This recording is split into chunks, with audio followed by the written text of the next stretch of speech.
దేవుని వాక్యాన్ని విందాం.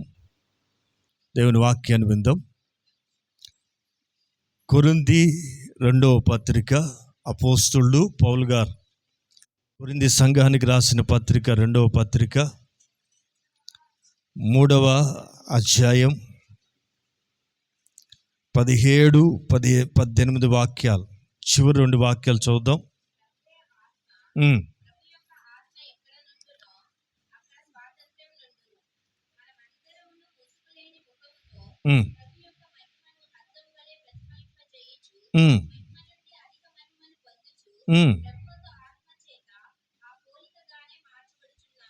ప్రభువగు ఆత్మ చేత ఆ పోలికగానే మార్చబడుచున్నాము. పోలికలోకి మార్చబడాలి. ప్రియులారా, ఒక విలువైన విషయం ఇక్కడ పౌలు గారు సంఘంతో చెప్తున్నారు. పోలికలు మారాలి. ఇచ్చినారా? పుట్టుకతో వచ్చిన పోలికలు మారవు. ఇది అందరికీ తెలిసిన సత్యం. తల్లిదండ్రుల నుంచి కొన్ని పోలికలు వస్తాయి, కొన్ని అలవాట్లు వస్తాయి, వారి యొక్క మనస్తత్వాలు వస్తాయి. తల్లిదండ్రుల నుంచి రక్తము ద్వారా కొన్ని లక్షణాలు వస్తాయి. వాళ్ళ పోలికలు ఉంటాయి. వాటిని మార్చుకోవటం కష్టతరం, కాని పని. ఇప్పుడు తల్లిదండ్రుల నుంచి వచ్చిన రూపం మనం మార్చుకోగలమా? మార్చుకోలే. పొట్టోళ్ళు పుట్టారు అనుకోండి, నేను ఇంత ఎత్తు జరగాలి అనుకుంటే అవుతుందా? ఈ కొన్ని మనకు కాని పనులు ఇవ్వని. కాబట్టి మనం చేసేది ఏం లేదు. అయితే ఆధ్యాత్మికమైన భాషలో చెప్పాలంటే ఆత్మ పోలికలోకి, ఏ ఆత్మది? ప్రభువగు ఆత్మ. ప్రభువగు ఆత్మ చేత ఆ పోలికలోకి, ఆమేన్. ప్రభువగు ఆత్మ చేత ఆ పోలికగానే మనము మార్పు చెందాలి, మార్చబడుచున్నాం. మరలా చూద్దాం. 17వ వాక్యంలో ఏమనుందంటే, ప్రభువే ఆత్మ, ద లార్డ్ ఈజ్ స్పిరిట్. ప్రభువే ఆత్మ. వింటున్నారండి? ముగ్గురును గూర్చిన పరిపూర్ణమైన అవగాహన నీకు ఉండాలి. తండ్రి అయిన దేవుడు, కుమారుడైన దేవుడు, పరిశుద్ధాత్మ అనే వ్యక్తిత్వం కలిగిన దేవుడు. ఈ ముగ్గురును గూర్చిన సరైన అవగాహన లేకపోతే దెబ్బతింటాం. వాక్యాన్ని క్షుణ్ణంగా, పరిశీలనాత్మకంగా, ధ్యానపూర్వకంగా మనం నేర్చుకోవాలనంటే ఈ ఫండమెంటల్ ఇన్ఫర్మేషన్కి తెలియాలి. ఈ ముగ్గురు కలిసి దేవుడు. ఎవరిని విడదీయటానికి లేదు, ఎవరిని తక్కువ చేయటానికి లేదు. ఈ ముగ్గురు కలిస్తేనే త్రిత్వం, త్రియేక దేవుడు. మనము సేవిస్తున్నటువంటి దేవుడు త్రిత్వమై ఉన్నాడు. ఇది వాస్తవం, రైట్? అందుకే దైవజనుడు ఏమంటాడంటే, ప్రభువే ఆత్మ. బైబిల్లో ఈ ఆత్మ అనే లెటర్ని కొంచెం హైలైట్గా రాస్తూ ఉంటారు. ఆత్మ అనే పదం పెద్ద అచ్చుతో వేయబడుతుంది. అంటే he is holy spirit god. He is holy spirit god. ఆ ఆత్మ అనే పదం కనపడినప్పుడల్లా అక్కడ గుర్తుపెట్టాల్సింది ఏంటంటే, ఆయన అక్కడ ఉన్న వ్యక్తి పరిశుద్ధాత్మ దేవుడు అని గుర్తుపట్టాలి. ఇక్కడ సంఘంతో పౌలు గారు ఏమంటాడంటే, ప్రభువే ఆత్మ. ప్రభువే ఆత్మ. దాని రివర్స్లో చదవండి. ఆత్మే. ఇంకా అంతే కదా. ప్రభు ఆత్మ అయినప్పుడు ఆత్మ ప్రభు కాలేడా? అంతే కదా, రైట్? ప్రభువే ఆత్మ. ప్రభు యొక్క ఆత్మ. ఆమేన్. తలపైకి ఎత్తుకొంచి నన్ను చూస్తూ గమనిస్తున్నాను. కొన్ని ఆత్మలు భూమి మీద పనిచేస్తుంటాయి. ఇప్పుడు పిచ్చి ఉన్నాడు అనుకోండి, అదొక ఆత్మది. ఆ పిచ్చలోంచి అతను బయటికి రాలేడు. నువ్వు ఎన్ని చెప్పాడు ఎండు. కొంతమంది క్రికెట్ పిచ్చి ఉంటుంది. ఎంతమందికి ఇష్టం క్రికెట్ అంటే? ఇష్టం కాదు, పిచ్చ గురించి మాట్లాడే. పిచ్చ అంటే కింద పడిపోయి వాడు కానీ సిక్సర్ కొట్టాడు అనుకో, ఈడున్న గ్లాసులు పగలు కొట్టేస్తుంటాడు, పక్కన ఉన్న వాళ్ళు మొఖాలు పగలు కొట్టేస్తుంటాడు, ఆడ ఆనందానికి అవధుల్లా పొట్లు గుద్దుతాడు, ఏమైనా చేస్తాడు. ఏమంటాడు? దీన్ని ఏమంటారంటే పిచ్చి. పిచ్చాను. ఇష్టం ఉండటం వేరు, అభిమానం ఉండటం వేరు. అభిమానం ముదిరితే ఏమవుతుంది? పిచ్చాను. పిచ్చి పట్టినోడికి ఏం చెప్పినా ఎక్కదు. పిచ్చి పట్టినోడికి మనం ఏం చెప్పినా అది అర్థం కాదు. అదొక పిచ్చ. ఈ పిచ్చకి కారణం ఏంటంటే ఒక స్పిరిట్ అండి. విన్నారా? కొన్ని ఆత్మలు క్రియ చేస్తుంటాయి. విన్నారా? కోపం ఇట్స్ ఏ స్పిరిట్. విన్నారా? పగ ఇట్స్ ఏ స్పిరిట్. ఈ అవలక్షణాలన్నీ కూడా దెయ్యంలోంచి పుట్టుకొచ్చిన ఒక్కొక్క ఆత్మలండి. విన్నారా? సరే, అదంతా పక్కన పెడితే ఈ దురాత్మలన్నీ ఎక్కడ ఉంటాయో అవి పనిచేసిన చోటల్లో మనుషులు నెమ్మది లేకుండా ఉంటారు. విడుదల లేకుండా బంధించబడి మనుషులు బంధకాల చేత బంధించబడిపోయి ఉంటారు. బంధకాల్లో ఉన్నవానికి సంతోషం ఉండదండి. బంధకాల్లో ఉన్నవానికి నెమ్మది ఉండదండి. బంధించబడిన వానికి సంతోషం ఉండదు. ప్రియులారా, మీకు చూడండి, బైబిల్లో సేన అనే దయ్యపు సమూహం పట్టినోడు ఒకడు ఉన్నాడు. ఎక్కడ? గెరాసేనుల దేశంలో. ఎక్కడుంది అది? యోహాను సువార్త తీసి చదవ, తెలిసిన వాళ్ళు త్వరగా చదవాలి. గెరాసేను దేశంలో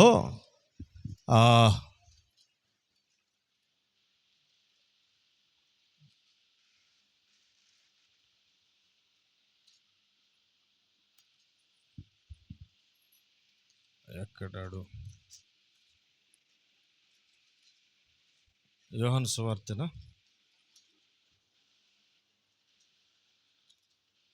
లేదా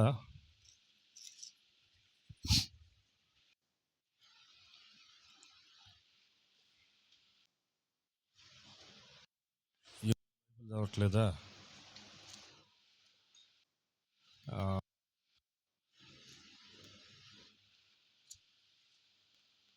రైట్, లూకాసు సువార్త. నేనే చెప్పాలి, నేనే ఎత్తుక్కోవాలన్నట్టు. 7వ అధ్యాయం. రైట్,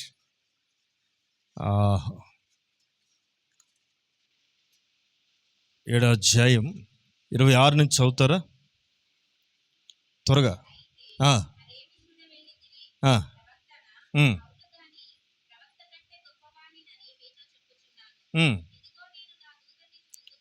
అరే 8:26. 8:26. సారీ, ఏం చెప్పినా నేను?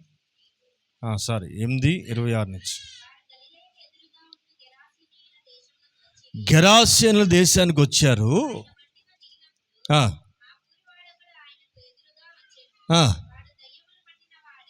ఒకటా రెండా? దయ్యములు. ఒక్కొక్కడికి ఒక రోగం అయితే ఒక్కొక్కరికి మాయదారి రోగాలన్నీ ఒకడికి ఉంటాయి. తాగుడు ఉంటుంది, సినిమాల పిచ్చి ఉంటుంది. ఒకడికి ఒక దెయ్యం కాదు. ఇప్పుడు ఒక దెయ్యం వదిలించడమే కష్టం. ఇక సకల అవలక్షణాలన్నీ ఒకటి దగ్గర ఉన్నాయంటే వాడి దగ్గర ఏమున్నాయో తెలుసా? చూడ్డానికి బక్కగానే ఉంటాడు కాబట్టి అన్ని లక్షణాలు ఉంటాయండి. ఇక వాడికి లేని అలవాటు ఉండదు. అంటే వాడి దగ్గర ఎన్ని ఉన్నాయో తెలుసా అండి? చూడ్డానికి బక్కోడే. ఎందుకు బక్కోడు అయిపోయాడు? అవి పీల్చి పిప్పి చేస్తుంటే ఇంక వంట ఎప్పుడు పడుతుంది తిన్నది? బాగా ఆలోచించాలి. ఈ గెరాసేనుల దేశంలో అనేక దయ్యములు పట్టిన వాడు ఒకడు ఉన్నాడు. ఓకే, అతను యేసు ప్రభు దగ్గరికి వచ్చాడు. ఏం కట్టుకోకడా? కొంతమంది అండి, ఇప్పుడు చూడండి, ఒకప్పుడు చిరిగిపోయి మాసిపోయి కుట్లు వేసుకున్న ప్యాంట్ వేసుకోవాలంటే మహా ఇబ్బంది పడేవాళ్ళు సమాజంలో.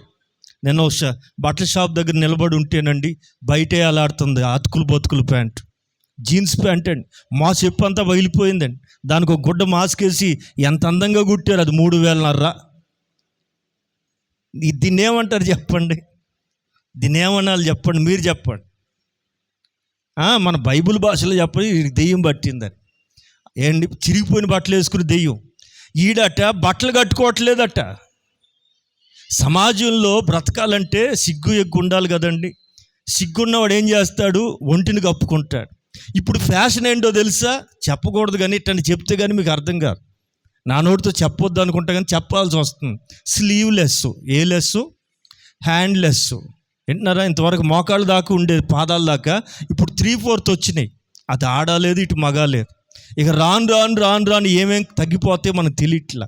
నిన్నగాక మొన్న ఒక ఆమెను చూస్తే ఇంతకుముందు మెహందీ అరచేతుల్లో ఉండేది, కొన్నాళ్ళకి అరికాలకు వచ్చింది. నిన్న మొన్న ఒక దగ్గర చూస్తే మోకాళ్ళు దాకా పాకింది. 3/4 వేసి మెహందీ ఎక్కడి దాకా వెళ్ళిందో తెలుసా? లేడీస్ అండి. వింటున్నారా? వీటన్నిటిని ఏమంటారు బైబిల్ భాషలో చెప్పనా? It's a spirit. వింటున్నారండి? ఎందుకు పైకి వెళ్తున్నాయి అంటే ఇగో ఈ కనపడాలి. ఇక ఇంతకు మించి నేను మాట్లాడకూడదు. ఇవన్నీ ఏంటి అంటే జనాలు పట్టింది దెయ్యం, జనాలకు పడుతున్నాయి దురాత్మలు. ప్రియులారా, మనం విమోచించబడిన వాళ్ళం. ఆమేన్. దేవుడు మనం దర్శించాడని మర్చిపోకూడదు. లోకం వేరు, లోకాశలు వేరు, మనం వేరు. వింటున్నారా? లోకానికి వేరై రక్షణ పొందిన వాళ్ళు. లోకం నుంచి మనం బయటకు వచ్చేసాం. ఆ అవలక్షణాలు మనం నేర్చుకోకూడదు. లోకానికి సరిపోతుంది కానీ మనకు కుదరదు. మనం ఎవరు అంటే ఏర్పరచబడిన జనాంగం, ఏర్పరచబడిన వంశం. ఆమేన్. ప్రియులారా, ఇక్కడ అనేక దెయ్యములు బట్టి వీడట బట్టలు కట్టుకోకుండా ఈడెప్పుడు కొంపలో ఉండడట. ఈడెప్పుడు ఎక్కడ ఉంటాడట? కొంతమంది ఇంట్లో ఉండరండి, ఎప్పుడు చూడండి ఎక్కడ తిరుగుతుంటారు? ఆ టీ బంకుల దగ్గర, యాప చెట్ల కింద. ఇంకా రాత్రి అయితే సీసాలు తాగే వాళ్ళు ఎక్కడ తాగుతారు తెలుసా? వీళ్ళు దౌర్భాగ్యులు ఇంట్లో తాగవచ్చుగా, శ్మశానాల్లో తాగే బ్యాచ్లు ఉన్నారు. సీసాలు సీసాలు సీసాలు. వింటున్నారా? సెల్ ఫోన్లు వెలుగుతూ ఉంటే చీకట్లో. ఏంటి అంటే దెయ్యాలు కాదు, వాళ్ళు చీకట్లలో ఉన్న మనుషులు. మీరు బాగా ఆలోచించాలంటే సమాజాన్ని స్టడీ చేస్తే అసలు మన పరిస్థితి ఏంటో అర్థమైపోద్ది. దేవుడిని ఎలా కాపాడుతున్నాడు, ఏ స్థితిని తెచ్చాడో బాగా అర్థమవుతుంది. వీళ్ళందరినీ పట్టి వాళ్ళు అలా తయారు కావటానికి కారణం ఏంటంటే ఇట్స్ ఏ డీమన్ స్పిరిట్. అర్థమవుతుంది కదా? మనుషులు అలా చెడిపోవటానికి వాళ్ళ తప్పేం కాదు, వాళ్ళని ఆవరించున్నటువంటి ఆత్మల యొక్క ప్రభావం అలాంటి. ఈ రోజున సమాజం అంతా కూడా చెడిపోవటానికి కారణం ఇదిగో ఈ దురాత్మల యొక్క ప్రభావం అండి. ప్రియులారా, అందుకే దైవజనుడు చెప్తాడు, ఇంతకుమించి స్టోరీ అవసరంలే. అంకే వాడికి ఎలా ఉన్నాడట?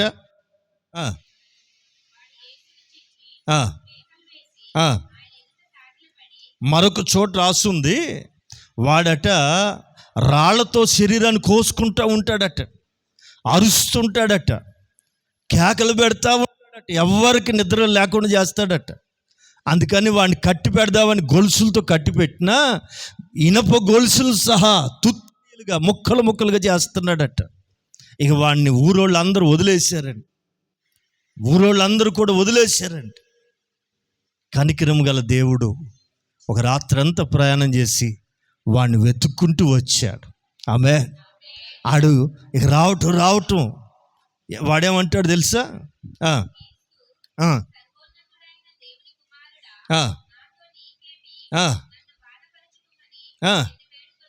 ఇగో ఈ దెయ్యాలు పట్టినోడు యేసు ప్రభుని గుర్తుపట్టి ఏమని అంటున్నాడు తెలుసా అండి? ఏమని పిలుస్తున్నాడు తెలుసా? నువ్వెవరవి? ఎవరు?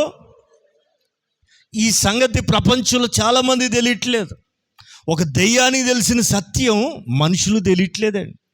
యేసు ఒక మతానికి సంబంధించినోడని, తెల్లవాళ్ళకి సంబంధించినోడని, బ్రిటిష్ వాళ్ళు తెచ్చిపెట్టారని అమాయక మాటలు మాట్లాడతారు. ఒక దెయ్యం సాక్ష్యం చెబుతుంది, సర్వోన్నతుడైన దేవుని కుమారుడు అయిన సర్వోన్నతుడైన ఇక్కడికి ఎందుకు వచ్చావయ్యా? నాతో ఏం పని నీకు? భక్తులతో కదా నీకు పని, నాతో ఏం పని? అసలు పనే నీతో. ఆమె ప్రియులారా, ఎప్పుడైతే యేసు ప్రభు అతను దర్శించాడో, అతనిలో ఉన్న దురాత్మల్ని గద్దించాడో, వాడు అక్కడి నుంచి చదవాలి. ఎక్కడంటే 30 నుంచి చదవండి. 33 చదువు. అప్పుడు వింటున్నారా? యేసు ప్రభు ఒకేసారి వాయిదాలుగా ఏం వెళ్ళగొట్టల. విన్నారండి? 7 శుక్రవారాలు రా, రోజుకు ఒక దెయ్యం వదలగొడతానేమో అనలా. ఒకే గద్దింపుతో ఎంతమంది అయితే ఉన్నాయో అవన్నీ కూడా ఎట్ ఏ టైం. ఆమె ఆ దయ్యములు అతన్ని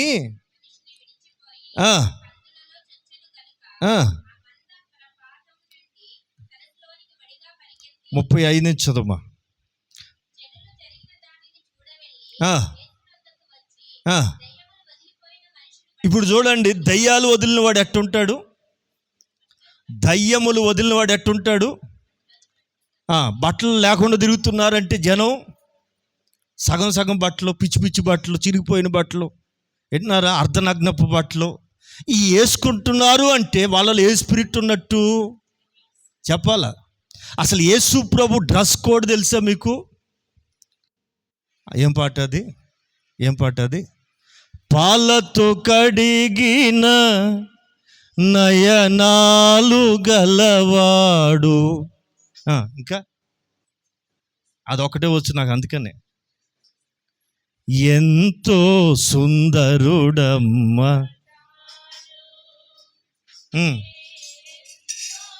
చక్కని పాట పాడండి. ఎంతో సుందరుడమ్మ తాను.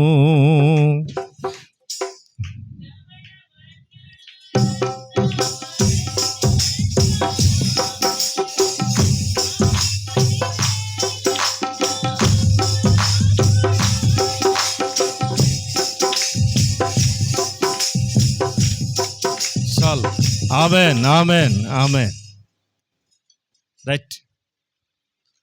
ఆయన పాదముల వరకు వస్త్రమును ధరించినవాడు. ప్రకటన గ్రంథంలో చూడండి, నడుమునకు దట్టి కట్టుకుని, తెలుసా ఆ మాటలు? తెలుసండి.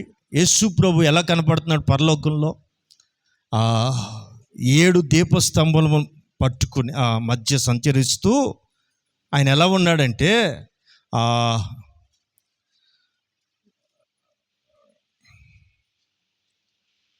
రైట్, 4వ అధ్యాయం 4వ వాక్యం నుంచి చదవాలి. 24 సింహాసనాలు ఉన్నాయి, 24 పెద్దలు. చాలామందికి తెల్ల బట్టలు అంటే భయం, తెల్ల బట్టలు వేసుకోవాలంటే ఇబ్బంది. రంగురంగు బట్టలు అంటే వేసుకుంటే భలే సరదా. కానీ వింటున్నారండి, అసలు తెల్లని వస్త్రాలు ఎంత శ్రేష్టమైనవి తెలుసా? అందుకే వైధవ్యం కలిగిన వాళ్ళకి ఆ బట్టలు కడతారు ఇక్కడ. అంటే ఈమె దేవుని బిడ్డగా, అంతే, సంసార బంధాలకు లేవు, ఈమె డెడికేట్ అయిపోయింది, ఏమో ప్రత్యేకం అని తెల్ల బట్టలు కట్టి పెడతారు. వింటున్నారండి? నా మాట వినాలా? తెల్లని వస్త్రములు ధరించుకుని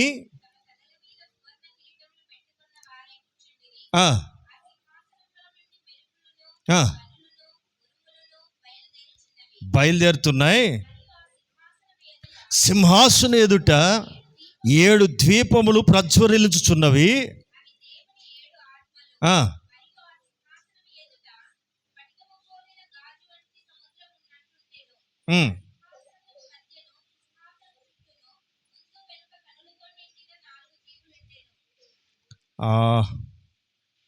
ఇది కాదమ్మా,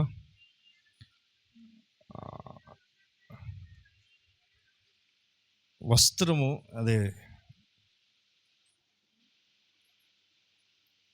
పాదముల వరకు అంగి ధరించుకుని నడుముకు దట్టి కట్టుకున్న మాట ఉంటుంది.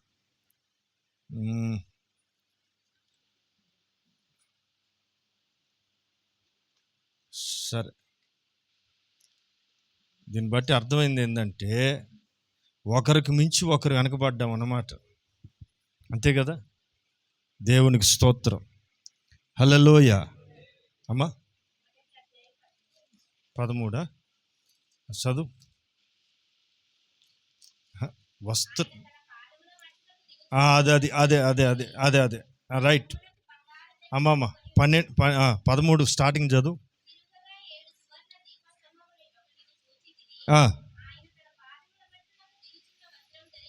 యేసు ప్రభు ఎట్లాంటి వస్త్రాలు ధరించుకుంటున్నాడు చెప్పాలా? మగోళ్ళే పాదాల వరకు వస్త్రాలు ధరించుకుంటే బాగా వినాలి. ఇది నిజమైన క్రైస్తవులు నేర్చుకోవాల్సిన మాటలండి. పురుషుడే పాదాల వస్త్రాలు ధరిస్తే ఇక స్త్రీల సంగతి ఏంటి? అందుకని ముద్దుగా ఉందని పిల్లలకు అలవాటు చేయకండి. అది ముద్దుగల్లా పోయి ముదిరిపోతుంది. చిన్నప్పటి నుంచి అలవాటు చేసి ఇప్పుడు పట్టు వస్త్రాలు కట్టుకో, లంగా నీళ్ళు వేసుకోమంటే ఎందుకు వేసుకుంటారండి? అందుకని ప్రియులారా, శ్రేష్టమైన సంప్రదాయం కలిగిన దేశంలో పుట్టాం. ప్రభు మనకు ఇచ్చిన ఆధిక్యత అది. ఆమె ప్రభు అట్ట పాదముల మట్టుకు పాదాల మట్టుకు కిందకి దిగాలట్టండి, పాదాల వరకు దిగాల అంగి. ఆమె ఆమె మీరు బట్టలు వేసుకునే ప్రతిసారి, బట్టలు కొనే ప్రతిసారి ఈ మాటలు గుర్తుపెట్టుకోండి. ఎక్కడి వరకు దిగాల అంగీలు? అమ్మా, ఇక పైకి ఎక్కిందా అంటే ఏదో ఎక్కిందని, పైకి వస్త్రాలు ఎక్కుతున్నాయి అంటే మన మీద ఏదో ఎక్కిందని దాని అర్థం. పాదముల మట్టుకు దిగు ధరించుకుని రొమ్మునకు బంగారు దట్టి కట్టుకుని ఉండేను.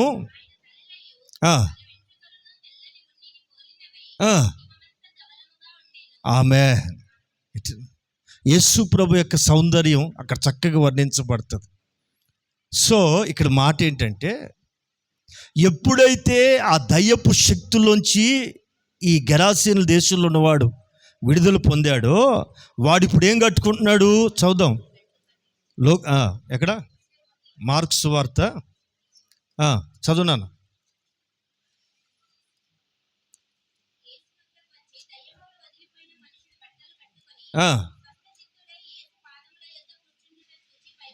ఆమె ఎట్లా వాడు ఎప్పుడైతే దయ్యముల శక్తుల్లోంచి విడిపించబడ్డాడో ఏం కట్టుకున్నాడు?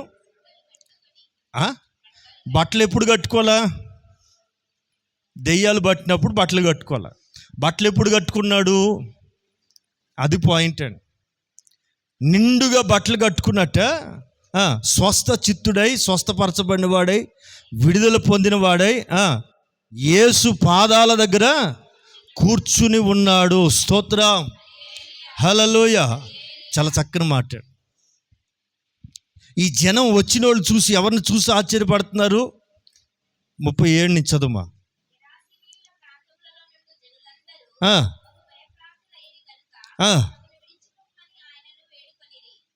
ఏంటన్నారండి? యేసు ప్రభుని ఎందుకు లోకం ద్వేషిస్తుంది తెలుసా? మాకు దెయ్యాలే కావాలా, దెయ్యాల్లోంచి విడుదల మాకొద్దు. ఎంతసేపు అపవిత్రతని ఆధారం చేసుకుని బతకాల, అపవిత్రతలోనే మేము ఉండాలా. ఈ లోకం అంతా కూడా అలాగే కోరుకుంటుంది.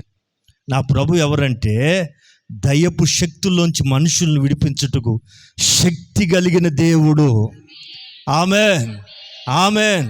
మనిషిని అపవిత్రతలో నుంచి పవిత్రమైన స్థితిలోకి నడిపించుటకు శక్తి కలిగిన దేవుడు. ప్రియులారా, ఈ దెయ్యాలు పట్టినోడు ఎప్పుడైతే ఆ దయ్యపు శక్తుల్లోంచి విడుదల పొందాడో, విడుదల అది మీరు గుర్తుపట్ట, విడుదల పొందాడో చక్కగా బట్టలు కట్టుకుని యేసు పాదాల దగ్గర కూర్చున్నాడు. ఎక్కడ కూర్చోవాలి? విడుదల పొందిన వాళ్ళు ఎక్కడికి రావాలండి? యేసయ్య పాదాల దగ్గరికి రావాలి. ఆమేన్. రైట్, విషయానికి వెళ్దాం. ప్రభువే రండి రా. కొరింథీ పత్రిక, 2వ కొరింథీ పత్రిక 3వ అధ్యాయం 17-18 వాక్యాలు. ప్రభువే ఆత్మ. వింటున్నారా? ప్రభు ఆత్మ ఎక్కడుంటే అక్కడ ఫ్రీడమ్. వింటున్నారా? డెలివరెన్స్ లేదా లిబర్టీ, స్వాతంత్ర్యం. బంధించబడిన స్థితి కాదు. యేసు ప్రభుని మోయాల్సి వచ్చినప్పుడు ఆయన కోరుకున్నాడు, మీరు ఎదుటున్న గ్రామానికి వెళ్ళండి, అక్కడ కట్టబడిన గాడిద ఉంటుంది, బంధించబడింది ఉంటుంది, దాన్ని విప్పి తోలుకుని రండి. ఎవరైనా మిమ్మల్ని అడిగితే అది ప్రభు కావాలని చెప్పమన్నాడు.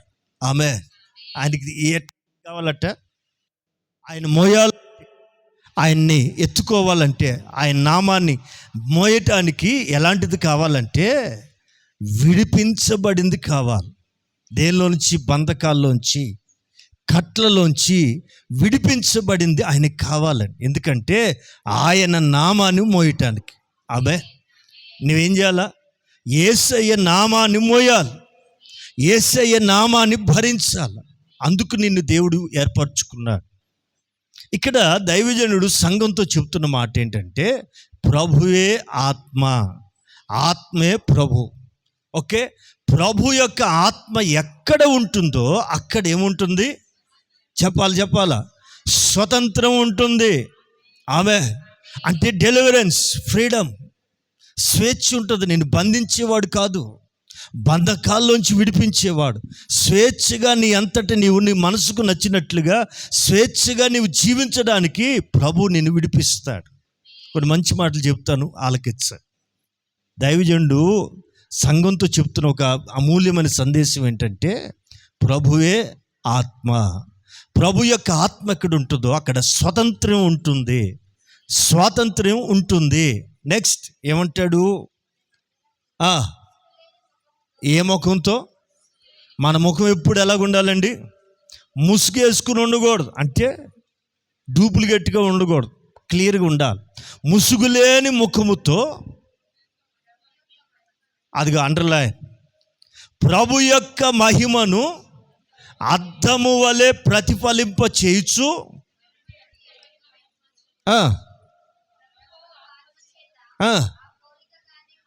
ఆ పోలికగానే మార్చబడాలి. ఒక అమూల్యమైన మాట, చాలా విలువైన మాట. ఆ పోలికగా మార్చబడుచున్నాము. శరీర పోలికలు మార్చుకోలేమో కానీ ఆత్మీయ పోలికలు నువ్వు మార్చుకోగలవు. నీ ఆత్మీయ స్థితిని నీవే మార్చుకోగలవు. ఇది దేవుడు నీకు ఇస్తున్న అవకాశం, దేవుని ద్వారా నీకు కలిగే ప్రయోజనం. నీ ఆత్మీయ స్థితిని నీవు మార్చుకోగలవు, ఆత్మీయ పోలికని నువ్వు మార్చుకోగలవు. శరీర పోలికలు మార్చుకోలేకపోయాను. నా దేవుని పిల్లలారా, ఒక మంచి మాట నేర్చుకుని వెళ్దాం. ప్రభువగు ఆత్మ చేత ఆ పోలికగానే మార్చబడదుముగాక. పోలిక మార్చాలంటే దేని చేత కావాలా? దేని చేత కావాలి మనకి? ప్రభు ఆత్మ చేత. అంటే నీకు పరిశుద్ధాత్మ యొక్క సహాయం ఎంత అవసరమో ఈ మాటను బట్టి మీరు గుర్తుపట్టాలి. పరిశుద్ధాత్మ యొక్క బలం లేదా సహాయం నీకు ఎంత అవసరమో ఈ మాటను బట్టి అర్థమవుతుంది. అందుకే దైవజనుడు అంటాడు, ప్రభు యొక్క ఆత్మ ఎక్కడుంటుందో అక్కడ స్వతంత్రం. మనిషి విడిపించబడతాడు. ప్రభు ఆత్మ దర్శించినప్పుడు మనిషికి ఆ బంధకాల్లో ఉన్న స్థితి గుర్తుపట్టి అందులో బయటకు వస్తాడు. అందులో ఉండదు. ఆమె ఇప్పుడు పొదిగిన గుడ్డు ఏమవుతుందో తెలుసా? టైం వచ్చినప్పుడు పొదగొట్టం అయిపోతే తెలుసునా? భూమి ఆదిలో అట, మీరు బైబిల్ ప్రారంభపు వచనాలు గమనిస్తే, భూమి అట నిరాకారంగా, అంటే షేప్లెస్, విన్నారా? షేప్లెస్, ముక్కలు అయిపోయిందట. ఆకారముగా శూన్యముగా ఉండెను. జలముల మీద చదవాలి ఆ మాట చదువుమా. దేవుని ఆత్మ ఇదిగో చెదిరిపోయిన భూమిని చూసాట, దేవుని ఆత్మ అట అల్లాడుతుందట, కలవరపడిపోతుందట. అయ్యో, నేను మనిషి కొరకు ఇంత పెద్ద ప్రణాళికను చేసి భూమిని సిద్ధపరిస్తే ఈ అపవాదిగాడు, సాతానుగాడు తనతో ఏకీభించిన వాళ్ళందరినీ తీసుకుని వచ్చి ఈ నేల నాశనం చేశాడు. దేవుని ప్రణాళికని చిందరవందర చేశాడు. అయినా విన్నారా? తండ్రి ప్లాన్ని ఈ లూసిఫర్ గడు చెడగొడితే, చిందరవందర చేస్తే, తండ్రి ఆలోచన చెదిరిపోతే ఆత్మదేవుడు పరితాపం ఉంది. ఏమండి, ఆయన అట్ట అల్లాడుచున్నాడట. ఏం చేసినాడు? జలముల మీద దేవుని ఆత్మ అల్లాడుచున్నప్పుడు ఏం చేసినాడంటే, చెదిరిపోయిన ఆ మొక్కలన్నిటిని పోగు చేసి దాని మీద పరిశుద్ధాత్ముడు పొదిగాడు. మరలా పొదిగినప్పుడు ఏమైందంటే, చెదిరిపోయిన మొక్కలన్నీ కూడా మరలా ఇదిగో చక్కని ఆకారంలోకి వచ్చినాయి. మేబీ నేను అనుకుంటాను గ్లోబ్ మీద చూస్తే ముక్కలుగా ఉంటుంది ప్రపంచం, ముక్కలు అయిపోయినట్టు కనపడుతుంది. మేబీ ఇదే కావచ్చు. దీనికి సైన్స్ నిరూపణ చెప్పలేను, కానీ నా భాషలో నా ఆలోచన అది. ముక్కలు అయిపోయిన దేశాలన్నీ కూడా మరలా ఒక గ్లోబ్ కిందకు వచ్చినాయి. ఆమెన్. పొదుగుతాడు, చెదిరిపోయిన వాటిని పొదుగుతాడు. వింటున్నారా? దేవుని ఆత్మ ఎక్కడైతే ఉంటుందో అక్కడ విడుదల ఉంటుందండి, బంధకాలు ఉండవు. దేవుని ఆత్మ ఎక్కడ విడుదల ఉంటుందో చదువుదాం, ఆ మాట చదువుదాం. మనం ముసుగు లేని ముఖముతో నువ్వేం చేయాలా? ఒక మాట అండి, ముసుగులేని ముఖముతో ప్రభు యొక్క మహిమ. చెప్పండి, ప్రభు యొక్క మహిమ. బాగా వినా, నీ ముఖం మీద ఏం కనపడాలి? చెప్పాలి. ఇప్పుడు బైబిల్ భాషలో మాట్లాడుకుందాం. ఎస్తేరమ్మ కోటలో చేర్చబడింది. అందమైన కన్యకలందరూ కూడా చేర్చబడ్డారు. ఎవరి కొరకు? రాజు అయిన అహష్వేరోషు కోసం, తనకి రాణిగా నిర్ణయించబడటం కొరకు అతడు కోరుకున్నాడు. నాకు ఇప్పుడు చక్కని రాణి కావాలా, యోగ్యురాలైన రాణి కావాలని అతడు కోరుకున్నప్పుడు రాజ్యములో ఉన్న సౌందర్యవంతులైన ఆడపిల్లలందరూ చేర్చబడ్డారు. ఎంతకాలం? రాజుగారి దగ్గరికి వెళ్ళటానికి ముందు 3 నెలల 6 నెలల అమ్మా 6 నెలల 3 రోజుల? ఏదో కరెక్ట్ చెప్ప. 6 నెలల 3 నెలల? డౌటా? ఇందు మూలంగా తేలింది ఏంటంటే యేసు రక్తం జయం. రైట్. ఎన్ని మాసాలు? అది 6 నెలలు. ఏంటన్నారు? ఈ ఆడపిల్లలకి ఇంట్లో లేని తిండి అంతా దొరికింది, ఇంట్లో లేని ఫెయిర్ అండ్ లవ్లీలు. అమ్మ ఇంకేమున్నాయి రాసుకునేవి? అమ్మ వీకో టెర్మరిక్, ఇంకా పాన్స్కోలు. ఈ చలికాలం చెప్పండి, ముఖాలకు రాసుకునాల్సినవి అన్నీ రాజు ఇచ్చేసాడు. ఇక ఈ అక్కాయిలు ఇక నేనే రాని అని చెప్పి, అద్దారా ఇది తీసుకురా, ఈ చెంపలుగా ఇది పెట్టు, ఇది లాగు అని అట్లాగి ఇట్లాగి జుట్టు సాగదీసి దాన్ని కత్తిరించి నానా గందరగోళం చేసేస్తున్నారు ఈ 6 నెలలు. ఇక రాజుగారి పనోళ్ళు అనుకుంటారు, వీళ్ళు కానీ ఇంకొక 6 నెలలు ఉంటే మా రాజ్యం అమ్ముకుని పోవాల్సిందే అనుకుంటున్నారండి. అయితే అందరూ కూడండి వాళ్ళ శక్తికి మించిన సౌందర్య సాధనాలతో సిద్ధపడుతున్నారు. కానీ ఎస్తేరమ్మ మాత్రం మీరు బైబిల్లో గమనిస్తే, హేగే తెలిసిన వాళ్ళు చదవండి, హేగే నిర్ణయించిన అలంకారము కాక మరి ఏది కూడా కోరుకోలేదు. ఆమెన్. నిర్ణయించబడిన అలంకారము తప్ప మనకి ఎంత అవసరమో దేవుడిచ్చారు. దీన్ని మించింది ఎక్స్ట్రా ఫిట్టింగ్లు అంటారు. ఎక్స్ట్రా ఫిట్టింగ్లు జోలికి వెళ్ళకూడదు. ఇది లోకస్తులకు బాగా వర్తిస్తుంది, కానీ దైవ సంబంధమైన పిల్లలకు ప్రత్యేకంగానే కనబడాలి. నా ప్రియులారా, మన వాక్యాన్ని బట్టి గమనిస్తే దేవుని మహిమ ఎస్తేరు ముఖంలో కనబడుతుంది. అందరూ వెళ్ళారు అవి పూసుకుని ఈ పూసుకుని. ఈ మధ్య ఇటు మడతేసి కిందకి లాగి అప్పుడెప్పుడు ఒకడు ఇట్ట పెట్టేవాడు.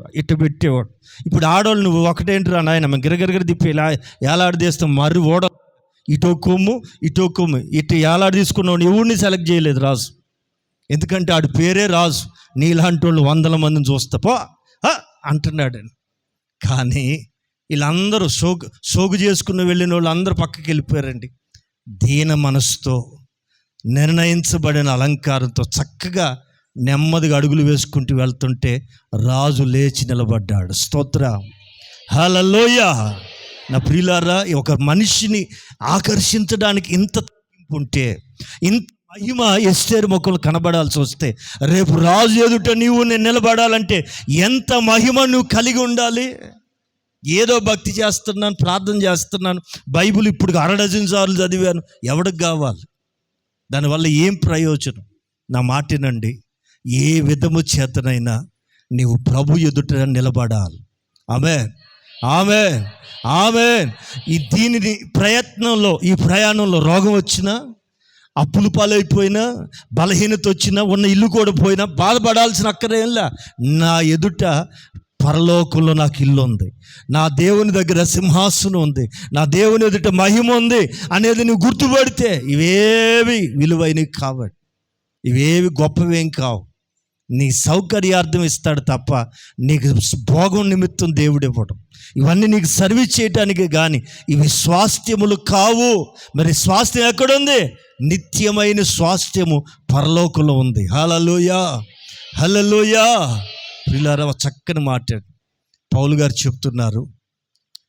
ప్రభువగు ఆత్మ చేత ఆ పోలికలోకి నువ్వు మారాలి.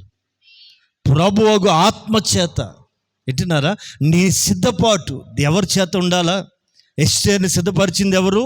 హేగే అంటే నపుంసకుడు, అంటే సంసార ధర్మం లేనివాడు, అంటే ప్రతిష్ఠించుకున్నవాడు. మీకు తెలుసు కదా, నపుంసకులు అంటే దే ఆర్ సపరేట్. విన్నారా? మనకు తెలిసిన రెండు జెండర్స్, ఇక అది స్పెషల్ జెండర్. పరిశుద్ధాత్ముడు కూడా ఒక ప్రత్యేకమైన స్థితి కలిగిన వాడు. అందుకనే ఆయన్ని హేగేతో పోలుస్తారు. వంశావళి లేనివాడు. మెల్కీసెదెక్ అంటే ఆయనకి వంశావళి లేదు. వింటున్నారా? ఆయనకి మితమైన వంశావళి లేవు. ప్రియులారా, ఆలోచించాలి. విషయం ఏంటంటే మహిమ నుండి అది మీతో చెప్పాలనుకుంటున్నాను. ఆమేన్. మహిమ నుండి అధికమైన మహిమలోనికి వెళ్ళాలి. కడవరి దినాల్లో ఉన్నాం. భయానకమైన పరిస్థితులు వస్తున్నాయి. ఇప్పటికే లోకంలో ఎన్నో మార్పులు వచ్చేస్తున్నాయి. కాలం చాలా వేగంగా మారిపోతున్నాయి. ప్రభుత్వాలు మారిపోతున్నాయి. టెక్నాలజీ మారిపోతుంది. ఇప్పటికే 666 ముద్ర సిమ్ వింటున్నారా శరీరంలో పెట్టుకుని తిరుగుతున్నారు కొంతమంది. ఇప్పటికే దేహంలో ముద్రలు వేయించుకుంటున్నారు. తెలుసా నా ప్రియులారా? ఈ భయానకమైన పరిస్థితులు ఎదుర్కోకముందే రెప్పపాటులు ఎదుర్కొనటానికి మీరందరూ సిద్ధపడుదురుగాక. సిద్ధపడాలంటే ఎవరి సహాయము చేత నువ్వు మారాలి? వింటున్నారా? ప్రభువగు ఆత్మ చేత. ఏ పోలికలోకి చెప్పాలా? ప్రభువగు ఆత్మ చేత. ఏ పోలిక? మళ్ళీ పై మాట అర్థము వలె. మళ్ళీ చదువుతారా మాట? ఎవరు మహిమ ఉండాలా? నీ ముఖం మీద ఏం కనపడాలండి? ప్రభు యొక్క మహిమ. చెప్పాలా? నీ ముఖం మీద ఏం కనపడాలి? ఫెయిర్ అండ్ లవ్లీలు ఇవ్వలేని అందం. ఇంకా ఏ మట్టి అది? బంకమట్టి కాదు. ఏ మట్టి అది? ఎక్కడ ముంతలో తెచ్చారంట ఆ మట్టి. ఏ మట్టి అయినా సరే దేంతో రుద్దినా కొన్ని గంటలు ఉంటుందేమో. మరలా దిస్ ఈజ్ ఆల్ మట్టి. వీఆర్ కమ్ ఫ్రమ్ ఆదామ్స్ మట్టి. వింటున్నారా? స్టాండర్డ్ మట్టి ఇది. వింటున్నారా? మట్టిలో కలిసిపోద్ది అంతే. నీకు కావాల్సిన మట్టి కాదు. అందుకే దైవజనుడు చాలా చక్కగా రాస్తాడు. ఏమంటాడంటే ఇది కాదమ్మా, ఒక్క నిమిషం. 1 కొరింథీ 15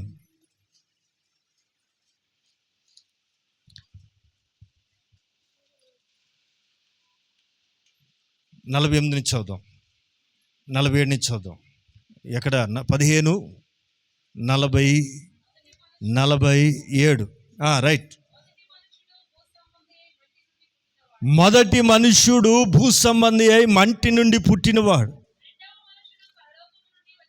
అనగా మన ప్రభువైన యేసు పరలోకము నుండి వచ్చినవాడు. వింటున్నారా? మంటిలో నుండి పుట్టినవాడు ఎట్టివాడో అది మనం కూడా అట్లాంటి వాళ్ళమే. అయితే పరలోకం నుంచి వచ్చిన వాడు ఎట్టివాడో దాని అర్థం ఏంటంటే ఆదాము రక్తం నుంచి పుట్టి యేసయ్య రక్తమును ద్వారా కడగబడి పరలోకం వెళ్ళిపోతాం. ఆమేన్. పరలోకము నుండి వచ్చిన వాడు ఎట్టివాడో పరలోక సంబంధి కూడా అట్టివాడే.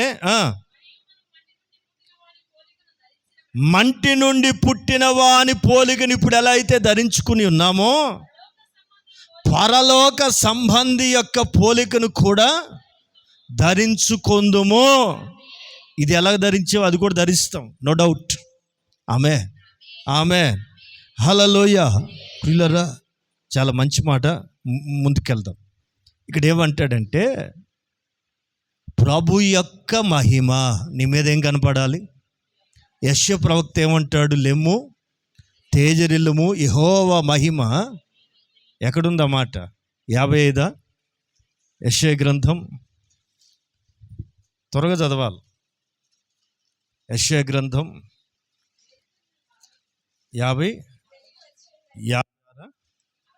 66 రైట్. 66వ అధ్యాయం చదువుతున్నారు అందరూ కూడా. రైట్ 60. Okay, sorry. 60వ అధ్యాయం యెషయా గ్రంథం మొదటి వాక్యం. అమ్మ మొదటి నుంచి చదువు. నీకు వెలుగు వచ్చింది, యెహోవా మహిమ నీ మీద ఉదయించును. ఆమేన్, ఆమేన్, హల్లెలూయా. ఆయన మహిమ నీ మీద, కింద మాట చదవరే, కాదుమా 2వ అధ్యాయంలో యెహోవా నీ మీద ఉదయించున్నాడు. ఎట్లా ఆయన మహిమ నీ మీద కనబడాలి. ఆమేన్, ఆమేన్. ఇప్పుడు చెప్పాలి, ఎవరు అందగాళ్ళు? లోకల్ ఉన్న వాళ్ళ? ఓ నాయన, ఈ మధ్యకాలంలో సినిమా యాక్టర్లు అంతా బయట తిరుగుతున్నారు అనుకోవాలి. ఒకప్పుడు సినిమా యాక్టర్ అంటే అట్టా ఎగురు చూసేవాళ్ళు. ఇప్పుడు ఎవరు చూస్తున్న వాళ్ళని? ఎందుకని ఇంటికో మేకప్ మ్యాన్ ఉండే, ఇంటికో హీరోయిన్ తయారవుతుండే, ఇంకేముంటుంది?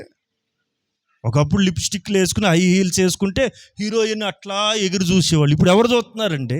వాళ్ళు సిగ్గుపడుతున్నారు వీళ్ళని చూసి. ఓరు బాబోయ్ అని ఎట్టున్నారండి. మనకు కావాల్సింది అవి కాదు. ఎట్టున్నారు? ముఖం మీద మహిమ కనబడాలి. నీ మీద ఏం కనపడాలా? ప్రియులారా, ఇది దేవుని వలన నీకు కలిగే ఆధిక్యత. నిజమండి, మహిమ అనేది ఎక్కడో అక్కడికి వెళ్ళినాక కాదు, ఇక్కడ నువ్వు అనుభవించాలి. నీ మీద ఆయన మహిమ కనబడుచున్నది. యెహోవా మహిమ నీ మీద కనబడాలి. ఎస్తేరు ముఖంలో ఏం చూశాడు రాజు? వింటున్నారా? అందరూ చూపించలేని ఆ సౌందర్యం ఎలా కనబడగలిగింది ఆమెలో? She was a spiritual beautiful. She was a spiritual beauty. ఆమె ఆధ్యాత్మికమైన అందమే భౌతిక అందంగా మార్చబడింది. తెలుసా నా ప్రియులారా, శ్రద్ధగానండి. నీ మీద ఆయన మహిమ కనబడాలి. రైట్, కొరింథీ పత్రికలు చదువుదాం. అద్దము వలె ప్రభు యొక్క మహిమను ప్రతిఫలింపు చేయుచు మహిమను పొందిన నీవు అక్కడ ఆగిపోకూడదట. మహిమ నుండి, అది గ్లోరీ టు గ్లోరీ. ఆమేన్.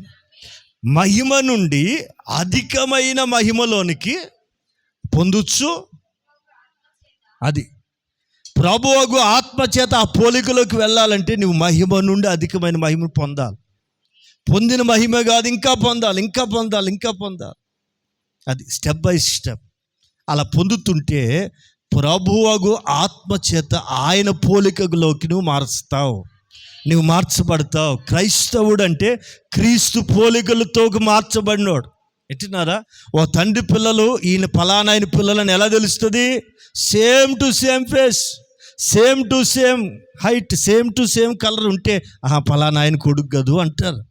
ఆమె పోలికలు కనపడాలి. ఈరోజు క్రైస్తవ్యం ఏదో ఆశీర్వాదం కొరకు, అప్పులు తీరటం కొరకు కాదండి. ప్రభువు ఆత్మచేత ఆ పోలికలోకి నువ్వు మారటానికి. ఆమేన్, ఆమేన్. ఒక చిన్న మాట, తెస్సలోనికి మొదటి పత్రిక 2వ అధ్యాయం 19-20 వాక్యం చదువుతాం. అందరూ బైబిల్ తీయాలి. తెస్సలోనికి మొదటి పత్రిక 2వ అధ్యాయం 19-20 వాక్యాలు.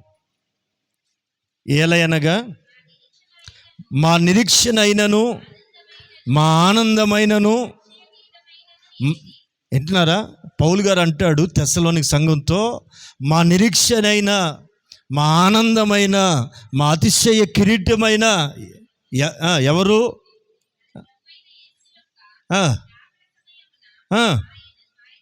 ఆయన ఎదుట మీరే.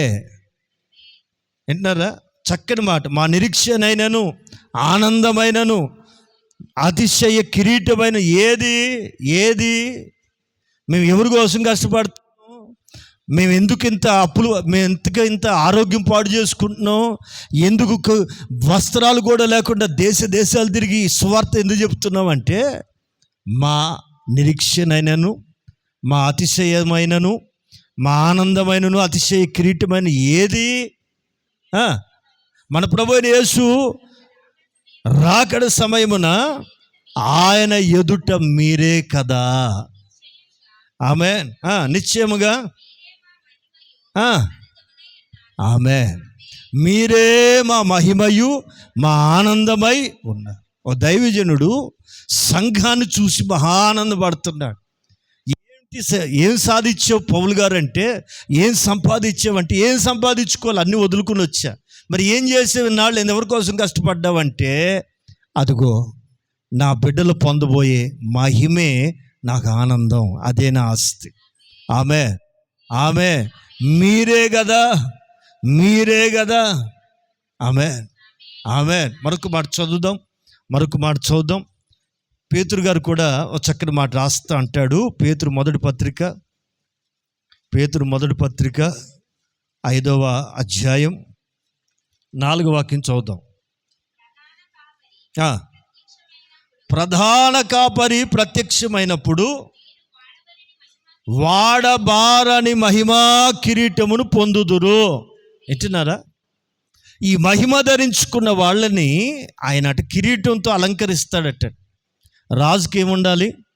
కిరీటం ఉండాలి. కిరీటం లేని రాజు, మకుటం లేని మహారాజు అని తెగబోగుడతారంటే నీకు రాజ్యం లేదురా పిచ్చోడని. విన్నారా? చాలామంది పొగడ్డం కూడా ఒక విడ్డూరంగా పోగుతారు. ఇక చదువు లేనివాడు అనుకో మహా ఉబ్బిపోతుంటారు. మకుటం లేని మహారాజు అంటే రాజ్యం లేదు, కిరీటం లేదు, ఎదవా అని. ఎట్టినారండి? కానీ మనం అలాంటి వాళ్ళం కాదండి.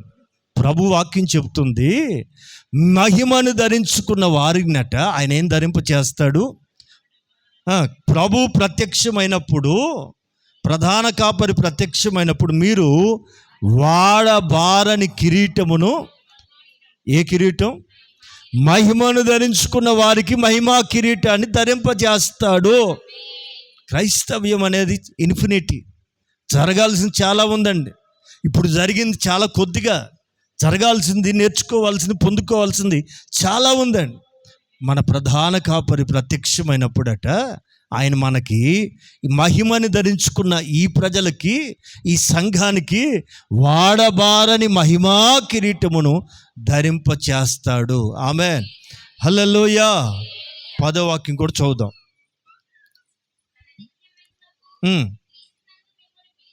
ఏ మహిమ అది? ఏ మహిమ? ఇక్కడ పొందినటువంటి ఈ మహిమని నువ్వు ఎల్లకాలం అక్కడ అనుభవిస్తావు. ఇక్కడ నువ్వు ధరించుకున్న ఈ మహిమ పరలోకంలో నిత్యం, తన నిత్య మహిమకు నిన్ను పిలిచిన సర్వాధికారియగు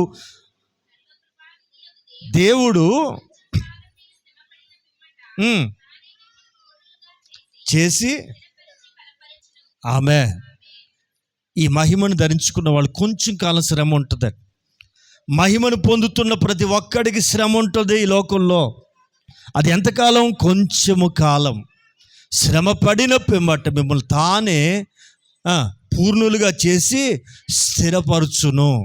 ఆమె యోధా పత్రిక 24-25 వాక్యాలు చదువుదాం.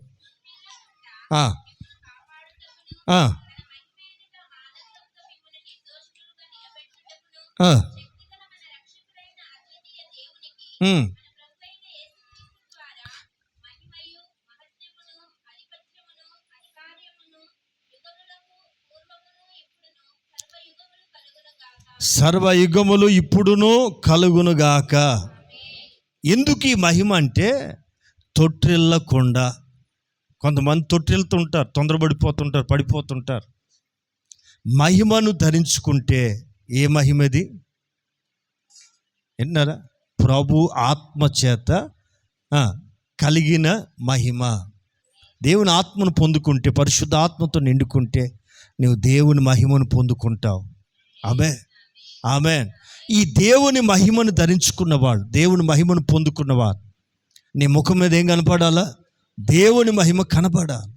ఆ మహిమను కనబడుతూ ఉంటే, పొందుకుంటే ఆ మహిమ నిన్ను ఏం చేస్తుంది? తొట్టిల్లకుండా. ఆమేన్. మిమ్మల్ని కాపాడాలంటే ఎవరు కాపాడుతారు? ఇప్పుడు గుళ్ళో ఉన్నంతసేపు దేవుడు కాపాడుతారు. మరి ఇంటికి వెళ్తే, ఊర్లోకి వెళ్తుంటే, బస్సులో వెళ్తుంటే, చివరికి ఆటోలో, మీకు తెలుసా, ఆటోలో తెలివి కలిగిన వాళ్ళు ముందెక్కి కూర్చుంటారు మధ్యలో. ఈ తెలివి తక్కువ వాళ్ళు ఎట్టెక్కల బుర్రగొక్కుంటే ఆడంటే ఇదో ఈ పీట మీద కూర్చో, ఇక్కడ కూర్చో. ఏది తలకాయ లోపల, మిగతాదంతా వెనకే. ఎవరైనా పొరపాటున యేసు రక్తం జయం తగిలిచ్చారా అంటే మొదటి పోయేది ఎవడు? అందుకని చాలామంది రైట్ సైడ్ కూర్చోరండి. ఇంకో ఆటో అయినా తెలుగుగల్లో వీళ్ళంతా.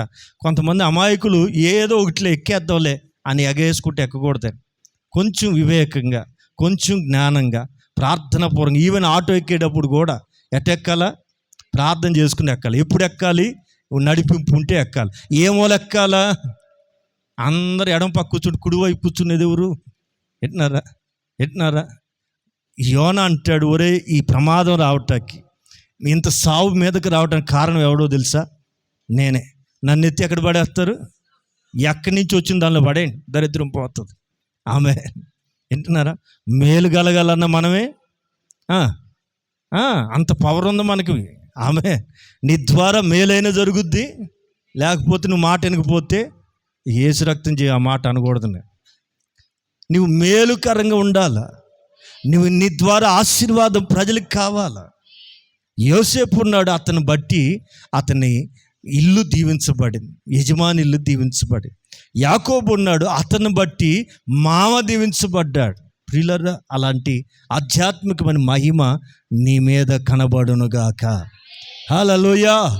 ఈ మహిమ నీవు తొట్టిల్లకుండా నేను కాపాడుతుంది. ఆమె తొట్టెళ్ళటం అంటే కొన్నిసార్లు పడిపోతాం, కొన్నిసార్లు ఇంక ఈ భక్తి ఏం భక్తిలే, నాకే ఇన్ని బాధలు వచ్చినాయి, ఇంకెందుకు ఈ భక్తి, ఇంత ప్రార్థన చేస్తే ఏం ప్రయోజనం అని నిన్ను నిరుత్సాహపరిచే పరిస్థితులు వస్తాయి. అప్పుడు తొట్టెళ్ళకుండా ఈ మహిమ నేను కాపాడుతుంది. ఆమె తొట్టెళ్ళకుండా మిమ్మల్ని కాపాడుటకు ఇట్టినారా? ఈ మహిమ నిన్ను ఎక్కడికి తీసుకెళ్తుంది? మహిమ నుండి అధికమైన మహిమలోకి వెళ్తే, ఈ అధికమైన మహిమ నేను ఎక్కడికి నడిపిస్తుంది అంటే, మహిమతో మిమ్మల్ని నిర్దోషులుగా నిలవబెట్టుటకు. ఆమె మహిమ నేను ఎక్కడికి తీసుకెళ్తుంది? నిర్దోషులుగా ఆయన ఎదుట నిలవబెట్టడానికి.